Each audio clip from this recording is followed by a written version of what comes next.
to be assumed that this chemical is currently being sprayed in Auckland.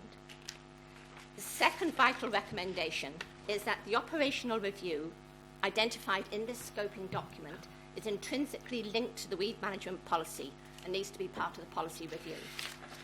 A draft operational review was presented to committee shortly after the weed management policy was adopted in 2013. The draft was referred back to a working party for further revision, in particular to comply with the objectives of the policy. Recommendations for public consultation were never implemented, and this 2013 operational review effectively disappeared. The 2015 operational review identified in this scope as an entirely different document, and its recommendations are fundamentally inconsistent with the weed management policy. It has never been consulted on or reported to the public or any committee.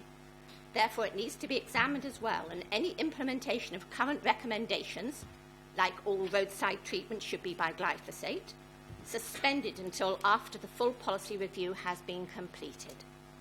Thirdly, and most importantly, the policy review has been called for because of concerns raised by the public and their repeated requests and petitioning for the removal of chemicals from all public places. It is vital, therefore, that the public is consulted directly and facilitated to actively participate in this review. There should be a process agreed for public views, information and submissions to both the weed policy and the operational review to be publicly heard and considered through reports and updates to, say, the Environment, Climate Change and Natural Heritage Committee. Considering point 17 of the scope of the review, that, quote, the review presents the opportunity to provide greater transparency and clarity to the public on weed management activities. It is self-evident that the public must be involved with all aspects of this review from day one. Since the adoption of the weed management policy in 2013, all public participation and consultation on its action plan, implementation plan and the operational review has been non-existent. All work on these plans or policies has either been conducted internally or supposedly by the best practice reference and political advisory groups. None of these groups is open to the public, and their agendas, minutes and reports are not published. This is in stark contrast to the weed policy's development in 2013 and its comprehensive Auckland City precursor in the 1990s, which was extensively consulted on and overwhelmingly supported by the public with both submissions and participation at workshops, hui, committees and local boards. Public views, information and submissions were welcome and published. We should have no less now. So to summarise, we seek endorsement from the committee for these three recommendations and their integration into the policy review. Briefly, an immediate moratorium on the use of glyphosate in public places while this review is being undertaken. 2, a review of the 2015 operational review is included and its current recommendations and implementation plan suspended. 3, the involvement and participation of the public in all aspects of this review and a process for them to be publicly heard and considered. Thank you. Thank you, John. Any question? Councillor Watson. Thank you. Thank you, Hannah. Just picking up on that last point you made there regarding public involvement. Many people in the public have been involved with this for a long time, and one of my local board areas, the submissions on chemical spray was the highest number of any submissions to do with anything. What's your view across the rest of the Auckland region in terms of public interest and involvement in such a review? I think, following on from what Stefan said, there isn't a single person I know that wants this review. But if council is going to push ahead with it, then it's vital that the public are involved because, as you say, there is the petitions, the submissions, going way back. There were 91 submissions for the weed management. I mean, it's an extraordinary number. And as you say, even for the long-term plan, because this has been sort of dumped on us, yes, the public, and it's not just in one or two local boards, it's across the range of Auckland Council. They all want chemicals off the streets. Thank you. Councillor Walker. Sure. I've got a question that goes to cost, and essentially the reason for that is that the reason that council is actually using more glyphosate than it has done in the past is because of a decision around cost. And obviously, it's the public that picks up that cost. But in your opinion, if the cost of going spray-free was across the park space, say, half a cup of coffee a year, and the cost of going spray-free across the road space was maybe 1 cup of coffee a year, so that's less than 2 cups of coffee Councillor Walker, a year. Councillor Walker, Sounds like the Councillor old Walker, debates. Caffeine please, mate, ask the question, but you're going into a Transport targeted levy lot of took away 2 cups of background coffee a material. week. Ask the question. I could have asked the question by now. We only have one. So, do you think that members of the public would be happy to pay a little more if it was even that? added to everything else. As long as it's free 2% trade. grapevine. As a ratepayer, obviously, I don't want to have to pay anything. We should not be having to pay extra. And as I presented to committee last month, or was it the month before? Time goes. My understanding of the costing is that if we returned all roadside chemical spraying, all the treatments to parks, we would make a huge saving. And I suspect that it would be even less than a cup of coffee. It might not cost anything. Exactly. Because my understanding, and I've done some research on this, and we've never had confirmation from council that this is about cost, but my thing has shown that non-chemical can be done for the same prices. Okay, so my related question is... No, come on, you've had your question. You've had it. Well, Councillor people might be Casey. interested in the answer, Well, Mr. sorry, Chair. but we're not here for an inquisition. It's just small questions. Councillor Casey. I know you've used every avenue to bring this issue before this council, and it's not just this year, it's not just last year, it's over many years. And it must seem to you that we are sitting on our hands on it. It's the same question I asked Stefan.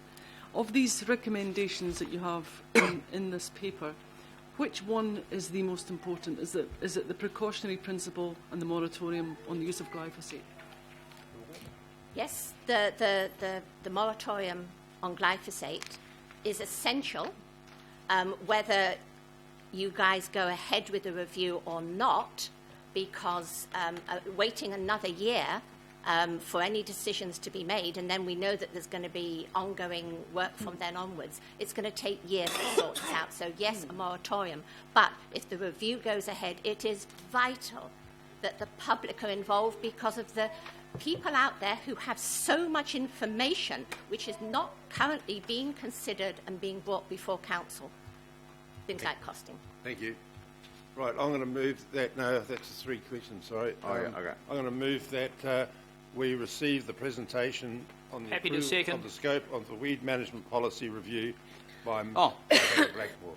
Seconded by Councillor Walker. And can I ask that this be tabled? Yes. Thank you. Thank you. And that we've received the presentation. Yes. So I'll put that motion. Those in favour? Aye. Against? Declare that carried. Thank you very much, Mr. Blackmore. Thank you. Our next presentation is from Fiona McKee, the community of Michael Park School. Good morning. Good morning. You have 5 minutes, please, for your main presentation. Thank you. Can you hear me okay? Yes, if you just move that, forward. maybe if you just move the microphone around towards you, that. Okay. Yeah, thank you. Sure. Good morning, everyone. I'm here today as a parent, a representative from the community of Michael Park School in Ellerslie, an Auckland resident and a member of the wider global community. 30 years ago, the forebears of Michael Park's community school stood up for something that they believed in. In those days, people knew enough to know that harmful chemicals were having an effect on their children. Today, we know a lot more about what chemicals can do to us with the development of science. Thank God. These people were pivotal in the 80s and 90s in calling a cease to chemical sprays. It was the deteriorating health of their children that motivated them. It was their perseverance and the commitment of the then council to work together that eventually brought about the weed management policy of 1999, and no chemicals being used on the streets and in the parks and playgrounds. As parents, don't we all want what's best for our children, as well as the right to decide what is good and not good for them? To have them grow in a safe environment, we cherish a chemical-free environment, a chemical-free world for our children. When the children began to inquire about this matter, they had a lot to say about it, in part due to the fact that in the last few weeks in their social study lessons, they've been taught about how to speak up for something that you believe in, how to stand up for your rights. But primarily because children are naturally curious about things and they are thinkers. These children have thought enough about this to write their own verse, coming from their social studies class, but inspired by what's going on around them. And I would like to invite them up to say and share with you what they've written. Please be open to receiving it. Children can.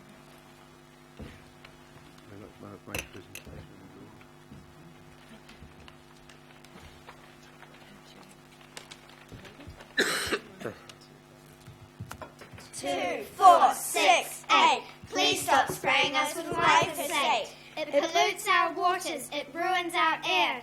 We don't want it. Do you care? 2, 4, 6, 8. Please stop spraying us with glyphosate. This is our planet. This is our place. We've only got one. Let's not put it to waste. 2, 4, 6, 8. Please stop spraying us with glyphosate. We all need to feel safe to breathe our air. Animals, people, it's just unfair.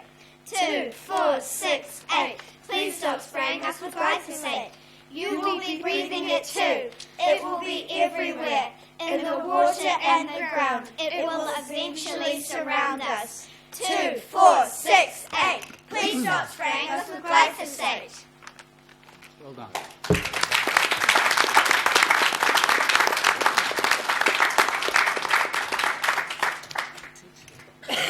I'd just like to finish. They don't want to be sprayed. They're asking you, do you? Thank you. Thank you. Is there any questions, Councillor Watson? Thank you, and I realise the position of Michael Park as one of the leaders. That leadership goes to other parts of the community, not least of which is the North Shore, that fought this battle over 20 years ago and won. What's your view then of a council that's turning back the clock 20 years to actually increase from what was the situation 20 years ago?